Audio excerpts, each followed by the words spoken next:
Olá, boa noite. Você acompanha agora mais uma edição do Acontece Agora, com notícias do Brasil e do mundo desta sexta-feira. Hoje, o estado de São Paulo começou a vacinar contra a Covid idosos com 64 anos. Mas é muito importante ficar de olho na vacina aplicada. No Brasil, mais de 16 mil pessoas receberam doses de vacinas diferentes. A troca contraria a recomendação do Ministério da Saúde e pode comprometer a proteção contra o coronavírus. Além das denúncias de falsa vacinação, em que não é aplicada a substância que imuniza contra a Covid-19, o vacinado deve ficar atento na hora de receber a segunda dose, para que ela seja da mesma vacina recebida anteriormente.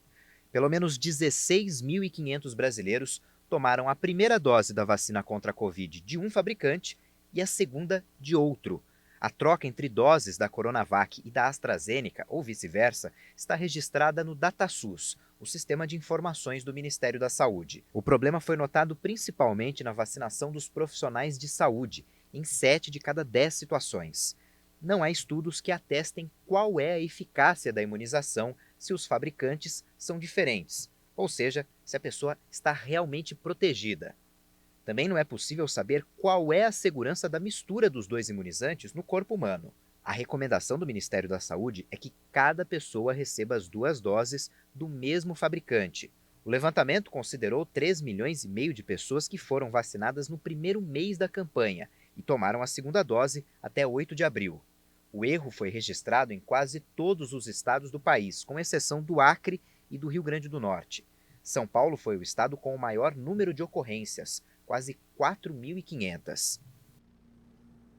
Com a pandemia, a indústria ampliou a contratação de trabalhadores intermitentes, aqueles com contrato assinado para trabalhar por um período determinado. O modelo é alternativa para a manutenção dos vínculos formais. Cerca de 15% das indústrias contrataram intermitentes entre 2019 e 2020. Já para 2021 e 2022, 85% dos empresários pretendem contratar na modalidade. Esses dados são de uma pesquisa realizada pela Confederação Nacional da Indústria. O contrato de trabalho intermitente é uma prestação de serviços em períodos alternados, e o trabalhador é remunerado de maneira proporcional somente pelo período trabalhado. O levantamento revela que o regime intermitente foi utilizado para a manutenção dos vínculos formais no momento de incertezas causadas pela pandemia.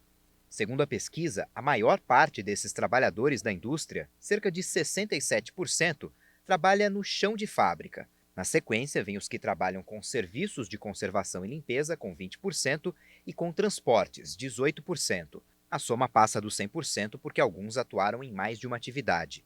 Em 2020, 45% das empresas com intermitentes ampliaram o número de contratos e 44% mantiveram, ou seja, não tiveram demissões.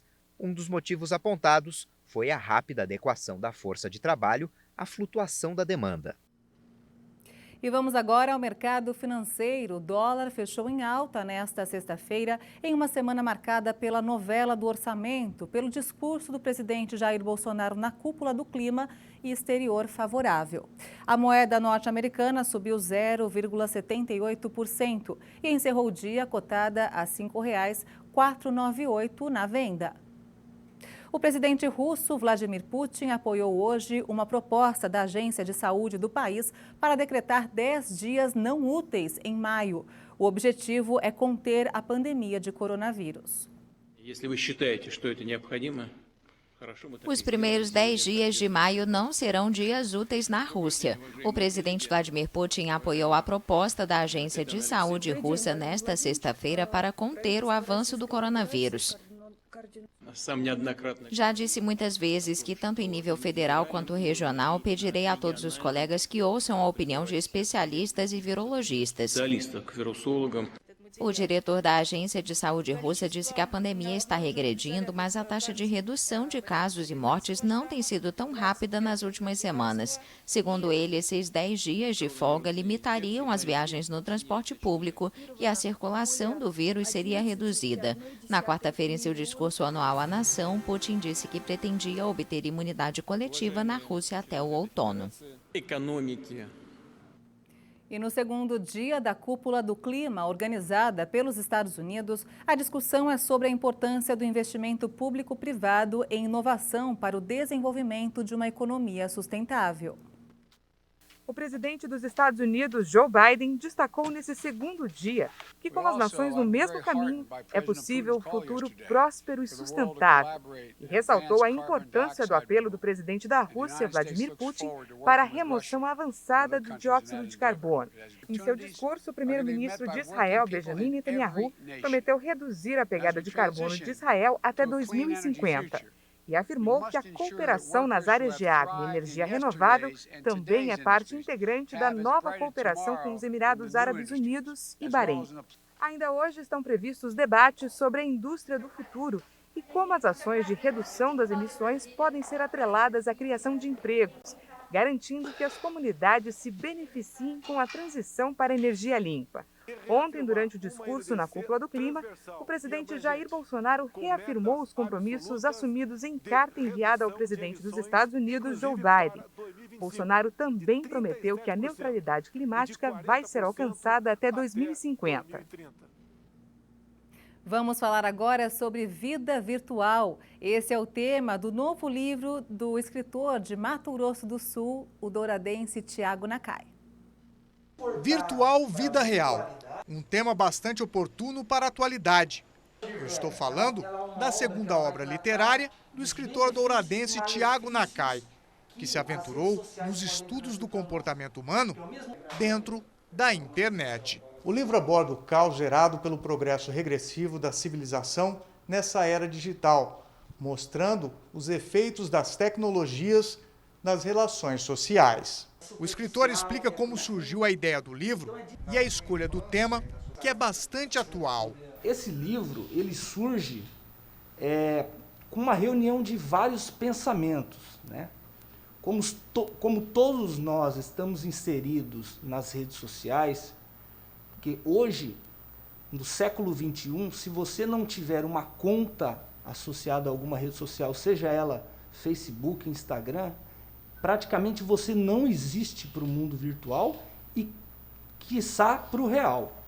Então eu fui reunindo vários pensamentos filosóficos, sociológicos e psicanalíticos a respeito do tema, e quando eu vi, eu conseguia fazer uma conexão entre esses vários pensamentos e ele virou o livro que hoje nós estamos aqui a tratar. Nakai exemplifica a abordagem do livro com a tese do filósofo polonês Zygmunt Bauman, que tratou dos relacionamentos líquidos. Ele tinha um conceito de modernidade líquida, ou seja, todos aqueles conceitos que nós trazíamos do passado, como moral, ética, esses conceitos que para nós eram concretos, Bauman vai tratar como líquido, que é um adjetivo que Bauman trata nas suas obras, como amor líquido, felicidade líquida, ou seja, coisas superficiais que se esgotam muito facilmente. Bauman tem um livro muito fantástico chamado Amor Líquido, onde ele trata da fragilidade dos laços humanos. E isso é um pouco das redes sociais que nós vivemos hoje em dia.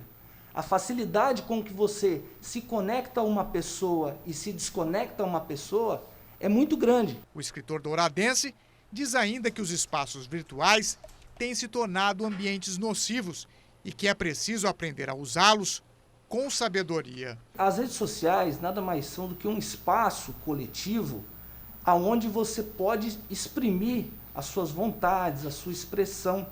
Porém, o que acontece hoje nas redes sociais são pessoas que gostam de talvez reafirmar alguma conduta ou um preconceito já pré-estabelecido que essa pessoa tem. Então, por isso que hoje nós temos uma sociedade tão polarizada, onde os extremos não conversam, né? Nós temos um lado ao qual as pessoas simplesmente querem reafirmar aquele pensamento que já tem, e do outro lado nós temos pessoas que são opostas a esse tipo de pensamento, que na verdade querem reafirmar também as condutas e as ações que eles já têm pré-concebidas. A obra virtual Vida Real de Tiago Nakai será lançada pela editora Fontenelle de São Paulo e ainda esse mês já vai estar disponível para compra nas principais livrarias de Dourados e também pela internet. E essa edição fica por aqui. Você acompanha outras informações durante a nossa programação. E para rever as nossas reportagens, é só acessar o canal HIT Notícias no YouTube. Uma boa noite para você e um excelente fim de semana. Tchau!